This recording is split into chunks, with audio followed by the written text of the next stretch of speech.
Salut la grande famille, c'est encore moi aussi BG. Si tu es nouveau, tu es nouvelle sur ma vidéo, faut t'abonner sur ma chaîne YouTube, ma page Facebook, Instagram. N'oubliez pas de partager mes vidéos et aussi liker. Bref, la famille, sortez où c'est gâté aujourd'hui.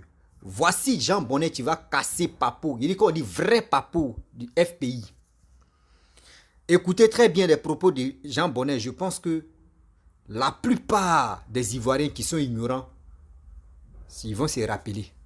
On a vécu la guerre en Côte d'Ivoire et on a vu, il y a eu 3000 morts. D'autres disent c'est 3000 morts. On dit c'est plus que 3000 morts. Mais, mais les Blancs disent, ceux qui sont venus calculer, ils disent 3000 morts. On a accepté. Toi, Ivoirien, toi, mon frère, attends, il va enlever. Ah, non, si ils mettent les lunettes là, non, c'est pas bon. Attends, il est déposé d'abord. Toi, mon frère, toi, ma soeur, toi, tu m'écoutes matin, midi, soir. À cause de toi, je m'assois pour vous parler, pour interpeller les Ivoiriens. Réveillons-nous, levons-nous. Allez-y vous enrôler. Parce que quand on attend les discours des gens, 6 va devenir 9, 9 va devenir 6. Vous mettez-vous à moi quand on dit 6 va devenir 9, 10 va devenir 100 là. Donc il faut réfléchir. Il faut réfléchir qu'il y a un règlement de compte qui se prépare. Voici, ils ont interpellé l'autre là, comment dirais-je, Damana Picasse. On dit en 2021, il y a eu un coup d'État qui a été déjoué. Il fait partie de ce coup d'État là. Voici Stéphane Kipré aller au nord. Stéphane Kipré dit, surtout je vois les militants des PPACI qui disent non, qu'ils ont empêché Stéphane Kipré. Après encore, voici des gens qui disent non que oui, des émigrants, surtout ceux qui sont allés à l'aventure. Nous qui sommes à l'aventure, parce que moi je suis à l'aventure. Nous qui sommes à l'aventure, quand il y a un petit problème qui nous arrive, on interpelle, on dit oh c'est Alassane, oh c'est le gouvernement. Oh quand il venait ici, c'est pas le gouvernement qui t'a envoyé. Ça fait combien? Ça fait 4 d'abord. Cinquième, on dit quand il y a une histoire de couple dans votre vie là-bas, quand ça ne va pas, on dit c'est Alassane. Même quand on est en train de marcher, quelque chose te coin, tu dis c'est Alassane. Mais attendez, la famille, voici vrai béret, voici vrai Kpakpato, voici vraie réalité de Véry. Écoutez très bien Jean Bonnet, je pense que ça peut nous aider à mieux comprendre. Des gens qui disent 6 va devenir 9, le 9 va devenir 6, le 21 va devenir 12, le 12 va devenir 21 là. Faisons beaucoup très attention. Faisons beaucoup très attention. La famille, écoutez très bien Jean Bonnet. Mais avant d'écouter Jean Bonnet, n'oublie pas aussi de partager ma vidéo. À cause de toi, je m'assois et puis je parle. Pour que, faudrait pas que toi, même si le message est passé, faut partager pour que ça puisse arriver chez tes amis ou soit chez tes frères pour que le message aussi puisse véhiculer. Il est temps. Voici 2025 qui approche là. La famille, voici la vidéo. Alors, on m'a interpellé pour me dire, oui, Bonnet, tu n'as rien dit sur le fait qu'on ait empêché Stéphane Kipré de tenir un meeting au nord. Bon, j'ai pas voulu accorder trop d'importance à ça, mais comme ça revient souvent, je vais en parler aujourd'hui. Je vais en parler aujourd'hui pour qu'on soit tous au même niveau, je dirais, d'information. Voilà. Vous savez, on dit souvent, l'histoire est un éternel recommencement. Voilà. L'histoire est un éternel recommencement. Empêcher les hommes politiques de faire des meetings dans telle région là. C'est pas maintenant que ça a commencé. Hein. Vous savez, j'ai été vice-président du FPI. J'ai gravi, je peux dire, presque tous les échelons. La seule chose que j'ai pas été, c'est président du FPI. J'ai été militant, j'ai été fédéral, c'est-à-dire responsable d'un département. J'ai été secrétaire général adjoint et j'ai été vice-président. Et donc je connais le fonctionnement du FPI. Je connais les hommes du FPI. Je les connais tous un à un autant qu'ils sont. Je connais les bavards, je connais les compétents, je les connais tous. Je connais les honnêtes, je connais les malhonnêtes, je les connais tous. Et c'est pour ça que vous avez remarqué que quand je parle, jamais ils ne me répondent. Parce qu'ils savent que je les connais. Je les connais comme si je les avais fait. Je les connais comme ma poche. Je sais qui sont des gens compétents. Et il y en a. Il y a des gens qui sont compétents au FPI. Je peux vous parler par exemple de Don Melo, avec qui j'ai travaillé. Très compétent. Je ne vais pas citer le nom des malhonnêtes. Je ne vais pas citer le nom des faussaires. Mais tout le monde les connaît au FPI. Les faussaires. Tout le monde connaît les opportunistes au FPI. Même si le grand public ne les connaît pas. Mais nous on les connaît. Parce qu'on a travaillé avec eux. Parce qu'on les a côtoyés. Donc, ceux-là, ils peuvent tromper le grand public, mais nous autres, ils ne peuvent pas nous tromper. Ils ne peuvent pas nous tromper. Vous savez, en 2016, je crois, oui, 2016, Agnès Monet, elle était encore au FPI, avant de rejoindre EDS et le PPACI. Elle était allée tenir un meeting à Divo. Elle a été empêchée par les gosses, ce qu'on appelle les babouriens, de tenir ce meeting. Allez regarder sur la toile. Vous verrez ça. Je vais essayer de voir d'ailleurs si j'ai pas une capture d'écran de ça. Bon, bref, ça me prend du temps pour chercher ça. Mais vous pouvez faire la recherche sur la toile. Vous verrez que ce que je dis est réel. Voilà. Agnès Monet a été empêchée de tenir des meetings. Afin Guessan lui-même. Lorsque la mère de Gbagbo est décédée, il est allé à la place Figayo pour présenter ses condoléances. Il a été empêché d'accéder à la place Figayo. C'était même pas pour faire un meeting. Ceux qui ont contraint la mère de Gbagbo à l'exil, d'où elle est décédée, étaient assis en première place. Ils ont donné 10 millions, ils ont réceptionné ça. Afin Guessan, qui était venu juste pour présenter ses condoléances, a été empêché d'accéder à la place Figayo. Afin Guessan est parti à Gagnoua, aux obsèques. Michel Gbagbo et Kwa Justin ont harangué la foule pour empêcher Afin Guessan d'aller aux obsèques. Voilà la réalité.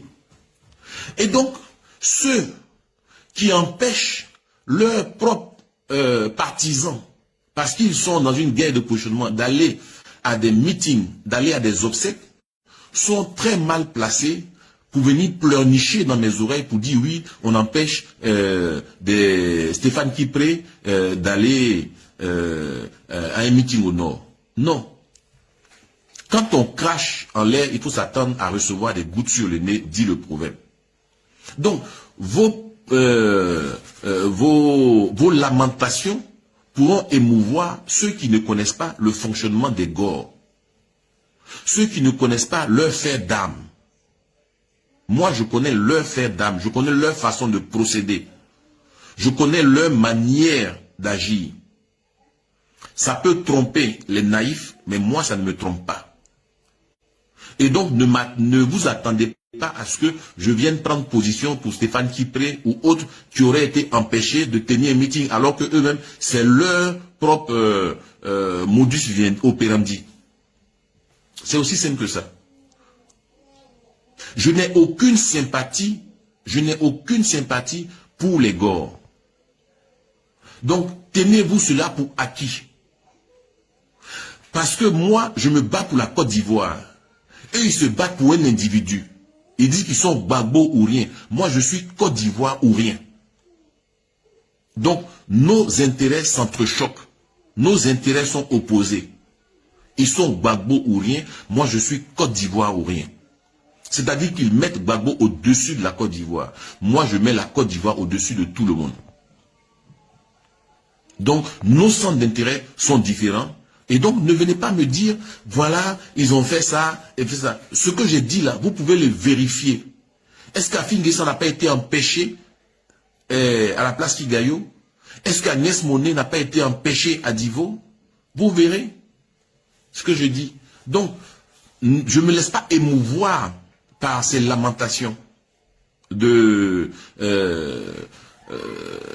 pucelles effarouchées. Voilà. Bon. On va passer à un autre sujet, c'est Damana Picasse, qui a été convoqué par le juge d'instruction et qui est sous contrôle judiciaire. Là aussi, on me dit pourquoi je n'interviens pas. Mais je vous l'ai dit. Je vous l'ai dit. Je n'ai pas de sympathie pour les gars, je n'ai aucune sympathie pour eux parce que je n'aime pas leur façon de faire la politique. La politique consiste à dire, le 6 va devenir 9. La politique qui consiste à dire, on va faire le match retour, apprêtez-vous, on va faire ceci, on va faire cela. La politique qui utilise plus les muscles que les neurones est un danger pour la Côte d'Ivoire, est un danger pour la cohésion sociale, est un danger pour la réconciliation. Et je ne peux pas soutenir des gens comme ça. Ce que j'attends, moi, au lieu d'aller haranguer la foule pour espérer un coup d'État, justifier un coup d'État comme Gbagbo l'a fait récemment, ce que j'attends, c'est qu'ils viennent dire, mais écoutez, Ouattara a fait 5 ponts, 6 ponts, 7 ponts, mais nous autres, quand on va venir au pouvoir, voilà notre plat pour faire 10 ponts, 20 ponts, 30 ponts en Côte d'Ivoire. C'est ce que j'attends. C'est ce que j'attends. Mais oui, apprêtez-vous, une chose. Bon, vous savez, il y a deux façons de faire la politique. Chaque façon de faire a ses avantages et ses inconvénients. Il y a la façon qui consiste à développer un argumentaire programmatique. Et donc qui consiste à dire, moi, voilà ce que je vais faire. Un peu comme Madou Coulibaly le fait. Personne n'a interpellé Madou Coulibaly, n'a convoqué Madou Coulibaly. On l'écoute, on prend ce qui nous intéresse, on rejette ce qui ne nous intéresse pas. Parce que ce qu'il fait, il est programmatique. Et puis, il y a la façon belliqueuse de faire la politique. Le match retour, le 6 va devenir 9, apprêtez-vous, on va en découdre, etc. Cette façon de faire là, effectivement, peut rassembler de nombreux frustrés. Les frustrés de la République, peut rassembler les commerçants de la haine. Oui, c'est vrai. Ils sont nombreux, ces gens-là. Mais la contrepartie de ça, c'est que ça peut vous amener en prison. Ça peut vous créer des problèmes. Parce qu'en face, les gens ne vont pas rester assis les bras croisés en train de vous entendre déstabiliser la nation. Surtout quand on sort d'une période de crise aussi sanglante que celle que la Côte d'Ivoire a vécue. On n'est pas obligé d'exprimer sa frustration dans la colère, dans l'exaltation des haines. Non. Dans l'exacerbation de la violence. Ça sert à quoi? On va encore retourner dans les palabres, dans la guerre. On n'est pas fatigué depuis 30 ans de faire ça. On ne peut pas faire la politique autrement que par les idées. On ne peut pas faire ça autrement. On ne peut pas faire la politique autrement que de dire je ne parle plus à Finguessan, je ne parle plus à Charles Blé Goudé, je ne parle plus à Simone Gbagbo. On ne peut pas faire la politique autrement que ça. Vous allez dans les meetings, au lieu de proposer votre programme, au lieu de dire ce que vous allez faire. Non. C'est pour critiquer Charles Blé Goudé. Hein? Regardez. Ceux qui sont revenus d'exil, de prison, certains ont changé. Certains ont changé. Oui, bien sûr, il faut changer. Parce que le monde change. Le monde change. Et quand le monde change, il faut changer aussi. Il ne faut pas rester figé. Il faut pas dire que les imbéciles ne changent pas. Donc Charles Blé Goudé a bien fait de changer. Parce qu'il est intelligent. Un homme intelligent, c'est celui qui est capable de faire un minimum de prospection, d'introspection sur lui-même pour savoir où est-ce qu'il a fauté et changer sa façon de faire. Mais vous perdez le pouvoir dans des conditions dramatiques. Au lieu de vous remettre en cause pour repartir de manière saine à la reconquête du pouvoir, vous voulez encore surfer sur les démons de la haine, les démons de la vengeance, de la rancune, des ressentiments. Et donc, n'attendez pas de moi un quelconque soutien. Voilà, c'est aussi clair que ça. Maintenant, ceux qui sont frustrés, qui pensent que la politique c'est un instrument pour exalter sa haine, sa frustration, alors ils peuvent rejoindre ces gens-là parce que ce sont des frustrés. Ils ont passé un concours, ils ont échoué, ils sont frustrés. Donc, Ça, c'est la faute à Ouattara s'ils ne sont pas capables de gagner un concours. Ils ont été contrôlés par un policier qui les a rackettés, c'est la faute à Ouattara. Ils ont voulu prendre la route pour immigrer vers l'Europe. Ils ont été bloqués en Libye ou en Turquie ou je sais pas où. C'est la faute à Ouattara. Les femmes les a trompés. Ils l'ont surpris avec un autre homme. C'est la faute à Ouattara. Donc, ils capitalisent toutes les frustrations familiales, conjugales, professionnelles. Et il leur faut trouver un bouc émissaire. Et le bouc émissaire parfait, c'est Ouattara. Mais moi, c'est pas ma façon de faire la politique. Voilà. On veut aller de l'avant. Voilà. Donc, pour ce qui concerne Damana Picasse, je n'ai pas les éléments du juge. J'ai lu le communiqué du procureur de la République. Ce que je retiens, c'est qu'il est impliqué dans une attaque terroriste qui aurait eu lieu en 2021. On attend de voir ce qui va en ressortir. Mais à ce stade-là, pourquoi voulez-vous que je vienne politiser l'affaire? Alors que je n'ai pas les éléments juridiques pour dire oui ou non. Donc c'est aussi simple que ça. Et je n'aime pas me prononcer sur des décisions juridiques ou judiciaires. Voilà. Je n'aime pas me prononcer. Quand une affaire est en instant d'instruction, il n'est pas bon de se prononcer dessus. Voilà. Bon, bref. J'ai fini de développer, moi, mes principaux sujets. Bref, la famille, vous-même, vous avez écouté Jean Bonnet, ce qu'il a dit. C'est la vérité. C'est la vérité. Pourquoi il dit c'est la vérité? Faisons beaucoup très attention. Vous qui avez des oreilles, nous qui avons des oreilles, je pense que c'est rentré.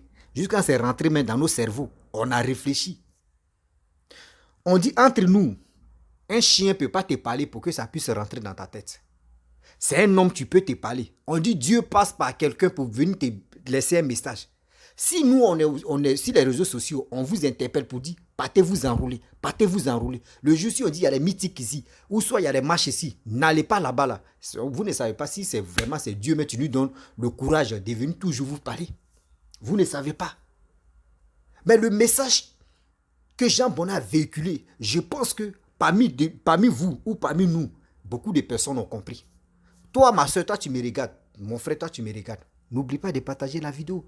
La vidéo, tellement que la vidéo même est chic même là. Oh non. Après, il y a les manger. Tellement qu'il a écouté. Et puis, il est heureux. Vous voyez, il y a les gens qui n'ont pas encore compris la réalité. Des gens n'ont pas encore compris la réalité de sa vie. Voici des gens qui sont quittés en prison. D'autres sont quittés en prison. D'autres sont quittés en exil. À leur retour, quand ils s'en fait meeting, ils disent non que oui, ceux qui sont quittés en prison, d'autres ont changé. D'autres ont changé. D'autres ont changé. Mais attendez. Attendez. Quand on dit d'autres ont changé, on parle de qui? On fait allusion à qui? On fait allusion à Blé Goudé. Mais dans la vie, même quand tu étais jeune, des bêtises que tu faisais, des choses que tu faisais, au fur et à mesure que tu prends de l'âge, tu changes. Tu dis, mais avant, quand j'étais petit, c'est qui je faisais même là? C'était bêtise, hein? C'est maintenant, il reconnaît que c'était bêtise, hein? Mais vraiment, aujourd'hui, j'ai changé. C'est comme ça. Mais vous êtes dans votre posture, où vous êtes là en train de jouer avec l'esprit des ignorants, pour dire, ouais, le 6 va devenir, oui, la Côte d'Ivoire appartient aux Ivoiriens. Oui, la Côte d'Ivoire appartient aux Ivoiriens. Les vrais Ivoiriens vont venir prendre le pouvoir. Moi, il dit toujours, quand il fait mes vidéos, ceux qui me suivent depuis fort longtemps, il dit toujours, vous les opposants, vous les cyberactivistes, vous n'avez rien encore compris quand je vous parle quelque chose. Je vous dis toujours, voici Papa Ado qui est en train de travailler. Regardez les réalisations qu'il est en train de mettre en place. Regardez les réalisations. Quand toi, tu marches même, tu ne marches pas avec ta tête abaissée. Tu marches avec ta tête. Même si tu veux prendre ton nez comme Pinocchio, là, tu vas dresser ton nez comme ça. Parce que tu es fier. Mais vous, ce n'est pas ça. Moi, si moi étais à vos places, moi, je voulais dire, bon, franchement, voici Papa Ado qui est au pouvoir. Il est en train de travailler. Nous, si nous on vient, on va faire plus que lui. Parce que la guerre ne nous a pas donné la chance de travailler, on vous demande pardon. Vous ne pouvez pas dire ces propos ou soit au moins ça jouer, parler, aider les Ivoiriens à mieux comprendre. Mais vous êtes là. Quelques-uns, on s'élève ici, on dit, il y a meeting ici. Oui, vous allez voir, le 6 va, vous pensez que c'est des discours guerriers comme ça, s'il va... Seigneur, il vous dit toujours, avant, vous avez roquette, eux, ils avaient simple couteau. C'est ce couteau-là, ils sont venus vous blaguer, puis vous avez déposé roquette pour fuir, non. Les mêmes là, même ceux qui vous ont blagué, puis vous avez laissé Kalash avec roquette là. Aujourd'hui, ils ont roquette, ils ont Kalash. Et vous voulez vous jouer. Vous voulez vous jouer, gens comme c'est vous, vous êtes des héros du monde. C'est vous, vous êtes vraiment des gens qui sont Superman. Vous n'avez rien encore compris. Regardez très bien. La plupart des Ivoiriens qui ont la grande gueule, c'est les vrais gueulards. C'est moi qui vous parle. Oui, c'est les vrais gueulards. Quelqu'un, tu connais sa capacité qui est fort, qui dit va frapper même là. Il ne parle pas une fois, il ne parle pas deux fois. Dès qu'il voit, il agit en même temps. Et puis, ça a commencé. Mais regardez des gens, non, s'il va devenir neuf. Mais demain, vous vous préparez là, dans la bouche, d'autres, mais ils sont déjà prêts même pour ça. Le riz couché que vous voulez tourner là, il y a d'autres, mais ils ont déjà chauffé, c'est elle là. Toi, le temps que tu vas chauffer là, lui, il a déjà mangé. Et ils sont là. On dit, on n'envoie pas la violence là, contre la violence à cause de ça. Hein. On vous dit toujours, faites très attention. Vos propos là, ça peut vous condamner. Vos propos là, ça peut vous condamner. Il y a des gens qui sont en Europe, eux, ils pensent que c'est fini. Ouais, je suis en Europe, je vais dire ce que je veux. Je m'en fous. Oui, je m'en fous. Oui, ouais. Et puis dans les bouches, ce n'est pas président qui sort dans les bouches. Tellement qu'ils n'ont pas de respect même pour leurs parents. Oui, Ouattara, Draman, Ouattara. Excusez-moi pour le mot, mais quand même. Bon. Draman, Ouattara, Draman, c'est un Burkinabé. Ils n'ont pas autre sujet. Ils n'ont pas autre sujet à venir dire aux Ivoiriens que voici ça. Draman, Ouattara, oui, Burkinabé, Draman, Ouattara, Burkinabé, Ouattara. Ça fait pitié, ça fait honte. Ça fait pitié, ça fait honte. Des Ivoiriens vous écoutent. Vous qui êtes en Europe, vous pensez que depuis combien d'années, 15 ans, on rentre dans 15 ans. Vous êtes toujours dans, on espère. Aujourd'hui, 2020, vous avez envoyé des gens à l'abattoir. Aujourd'hui, vous ne pouvez plus rentrer en Côte d'Ivoire. 5 ans encore. Depuis 2010, il y a d'autres même, ils sont encore en exil. Parce que les propos, et on est là, je vois des personnes qui disent, oui, gouvernement d'Alassane, quand quelqu'un tousse, on te met en prison. Quand il fait ceci, on te met en prison. On fait ce on te met en prison. Si c'était comme cela, là, c'est qu'il n'y a pas quelqu'un qui pouvait parler en Côte d'Ivoire là-bas. Il y a des gens qui parlent. Quand vous étiez au pouvoir et vous avez dormi avec nous ensemble, quand vous étiez au pouvoir, là, ceux qui sont là, eux ne dorment pas. Eux ne dorment pas. Ou nous, on est en train de ronfler. Eux là, eux sont en train de faire les enquêtes pour dire, attendez, est-ce qu'il n'y a pas souris même qui est en train de passer ici? On va les calmer. C'est comme ça ils sont. Que ça on appelle, regardez, papa doit en train de vous montrer, parce qu'il y a d'autres qui n'ont pas bien, quand Félix Houphouët-Boigny, le père fondateur, gérait le pays, d'autres, à ce moment, ils étaient petits, d'autres même n'étaient pas connus, donc ils n'ont rien compris. Je vous jure, devant Dieu, devant la terre, voici papa Ado qui est en train de vous montrer, il vous apprend comment gérer un pays. Papa Ado vous apprend à gérer un pays. Tellement qu'il vous apprend à gérer un pays là, entre vous-même là. Et souvent là, il y a les injures qui sont entre vous. Quelqu'un qui est, il a été premier ministre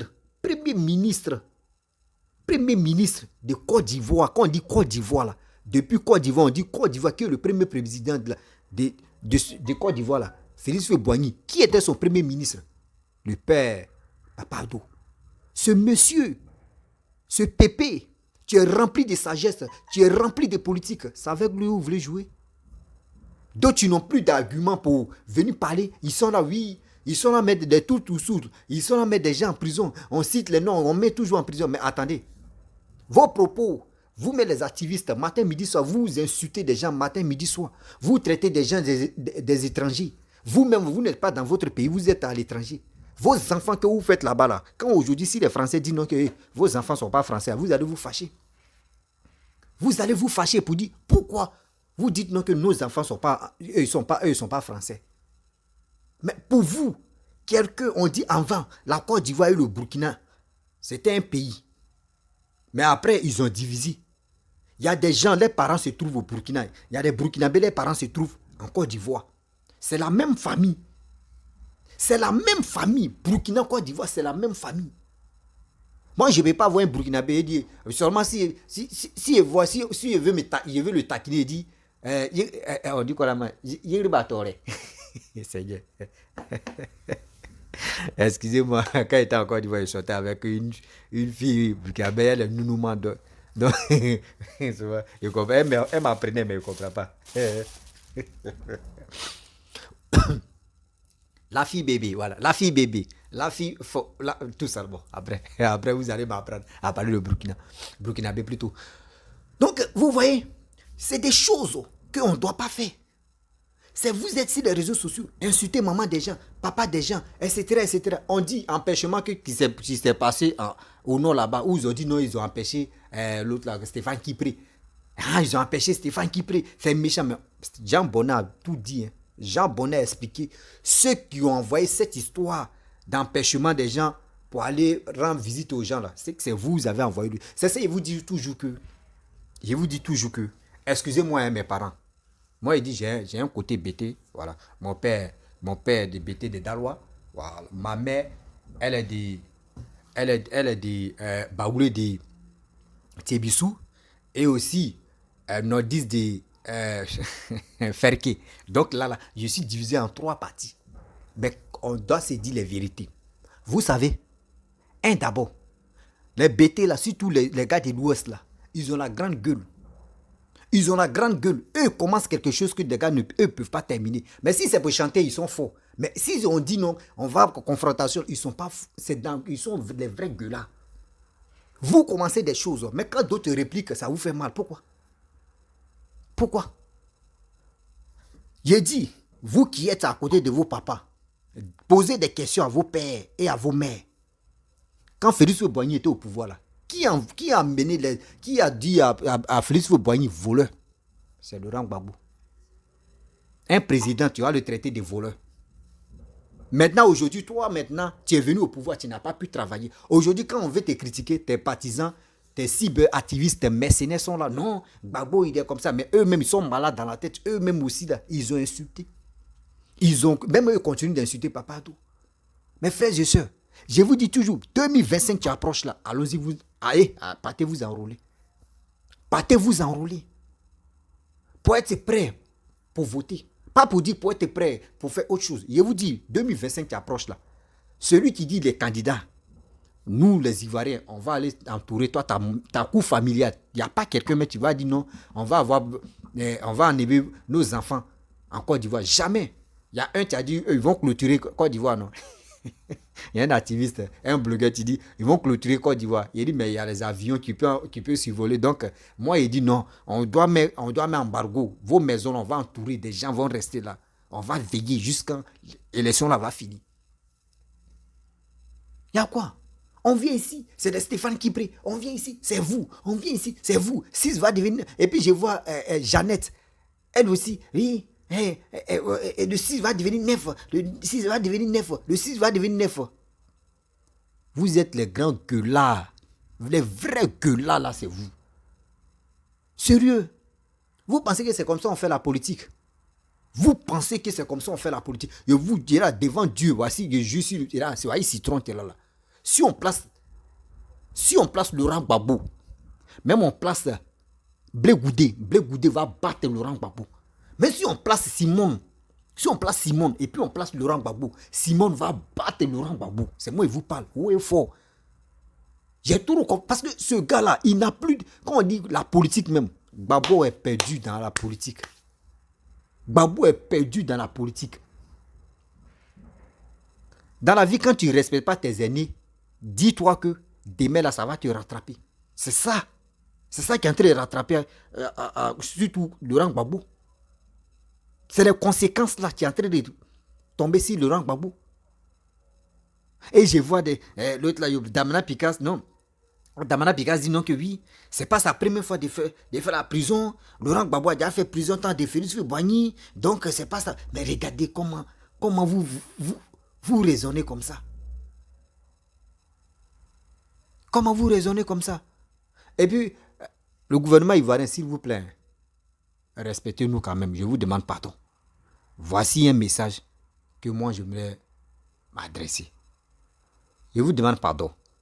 On dit dans la vie, quand il fait prison, après la prison, il y a des choses que tu ne peux plus faire parce que casier judiciaire est gâté. Donc, si je comprends très bien, moi, j'aimerais que... C'est une question que je vous pose. Expliquez-moi terre à terre pour que ça puisse rentrer dans ma tête. On dit quand tu fais la prison, tu fais 1 an, 6 mois, jusqu'à combien d'années là, tu viens là, casier judiciaire gâté. Il y a des boulots que tu ne peux plus faire. Il y a des choses que tu ne peux plus faire parce que ton nom est sali. Ton nom est gâté. Ok. Mais et ceux qui vont en prison, pour raison de politique là, qu'ils quittent là, pourquoi ils sont encore candidats? Eux veulent être candidats. Pourquoi eux veulent être candidats? Moi, c'est la question là. Je me pose toujours. Donc, j'ai dit aujourd'hui, je vais passer mon temps aussi. Je vais vous poser la question. Pourquoi? Expliquez-moi, s'il vous plaît. Vous qui êtes arrivé loin jusqu'à... Vous avez doctorat, expliquez-moi ici. Moi, ça va rentrer dans ma tête. Pour que moi, je puisse dire aussi à mes frères qui sont en prison là-bas, si vous quittez là, dès qu'on vous laisse ça, vous pouvez faire aussi de quelques boulots. Que où on vous interdit là, vous allez travailler pour ça. Dites-moi. C'est la réponse que je veux. Parce que je ne peux pas comprendre que moi, dans ma tête, ils m'ont dit, quand tu fais la prison, tu quittes là-bas, il y a des choses qu'on te dit, casier judiciaire gâté, tu ne peux plus faire. Mais il y a des gens qui quittent là-bas pendant combien d'années, et puis eux viennent, ils sont toujours, eux font la politique, eux font ceci, eux font cela. Et aussi, voici deuxième question. Deuxième question, en même temps, je vous parle. Le gouvernement ivoirien, Papa Ado, RADP, moi, je vous pose la question. Et aussi, je vous dis quelque chose. Notre avenir, l'avenir de nos frères, l'avenir de nos parents qui sont au pays, est dans votre main. Est dans votre main. Parce que les gens, ces gens-là, surtout ces gens-là, des propos là, quand nous qui sommes à l'aventure là, quand nous on écoute là, ça nous donne mot de tête. Ça nous donne mot de tête. Nous on est ici, on souffre. On fait on se bat pour nos parents. On ne veut pas perdre nos parents là-bas. Leur avenir est dans votre main. Leur vie est dans votre main. S'il vous plaît, on vous demande pardon. Parce que moi, je ne peux pas accepter que quelqu'un qui vient, qui dit qu'il est opposant, et puis il fait sortir des discours guerriers, et vous les laissez comme ça. Dans la vie là, l'Africain est comme tortue. Tortue là, il faut mettre braise à côté de lui, ou sur carapace là, c'est là que tu vas le voir que c'est derrière chaud. Si ceux-là font comme cela là, tapez sur la table. Lui qui va s'élever, quel que soit si tu es opposant, tu n'es pas opposant. Tu fais quelque chose qui n'est pas bon, tapez sur la table. Moi, je ne suis pas pro quelqu'un. Je ne suis pas pro quelqu'un. Je suis pro Côte d'Ivoire. J'aime mon pays. J'aime ma nation. J'aime les Ivoiriens. J'aime pas des gens qui veulent déstabiliser la Côte d'Ivoire. J'aime pas des gens qui veulent tuer, qui veulent voir ses frères en train de mourir. Ceux-là, je les déteste. Ceux-là, je les déteste dans ma vie. Oh, il faut, je le dis. Ceux-là, je les déteste aujourd'hui, je les déteste demain. Mes frères et sœurs, vraiment, je vais m'arrêter là. Mais je pense que si tu es nouveau, tu es nouvelle sur ma vidéo, n'oublie pas de t'abonner sur ma chaîne YouTube, ma page Facebook, Instagram. N'oublie pas de liker aussi mes vidéos. Et je vous dis à très bientôt. C'est ça, Joe.